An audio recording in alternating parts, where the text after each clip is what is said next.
on page 484, we have a triangle. We are going to write the equation a squared plus b squared equals c squared on every problem today. Why would I make you write that so many times? You have to remember it. Tomorrow, if today goes well, you probably don't have to write it. You start making mistakes, we'll write it all on every problem again. So a squared plus b squared equals c squared has to be the first thing you write for every problem. And then we're going to plug in what we know. Do we know A, B, or C on these things?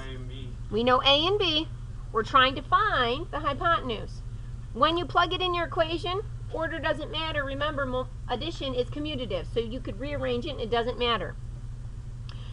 So for number 1, a squared plus b squared equals c squared is the first thing you write because we're putting that in our memory bank today. 100% of us have to know it 100% of the time. It's been on every 8th grade test I've ever given.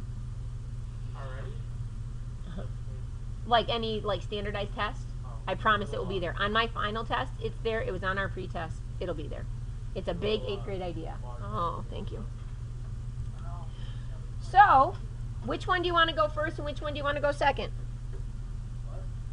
16 go first. 16 can go first or 12 can go first. It doesn't matter. So I actually wrote 12 because I generally, that's the first one I saw. How's that? I know that 12 squared is 144 because that one's in my memory bank. And you absolutely can use a calculator today. 16 squared is 256. So all I'm doing is using the triangle method like in 6th grade. We're just doing the algebra. All we're doing is the algebra. So Luke says that when I add those two together, it's 400 and it's c squared. Remember, c squared is the area. How do I find the side length of c? What is the opposite of the square? Root it. You got to find the square root. So when you're here, this isn't the length, this is the area because it's c squared, c times c. To find just the length, I have to find the square root of both sides. And so it looks like a division sign, but it has that little kicker on the front. I don't think that's its official word, or its official term. So now, when I find the square root of something that's squared, it's just that thing, and it's 20. Because the square root of 4 is 2, and there's 2 zeros, so there'd be 1 for each number.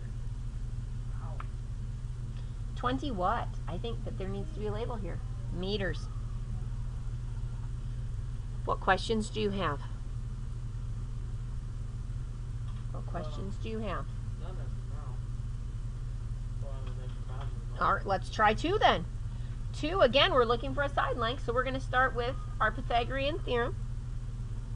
A squared plus b squared equals c squared. Which 2 things do we know? We know A and B, because again, that longest side, C, we don't know.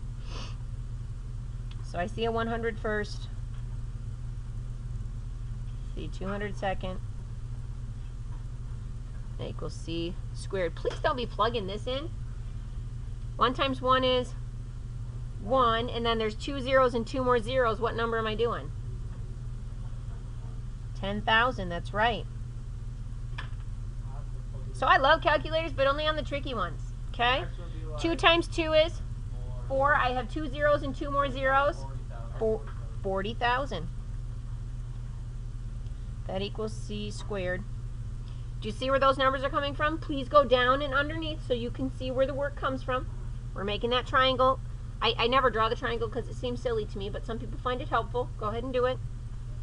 I end up with 50,000 equals c squared. The area of C is 50,000. How do I find the length of C?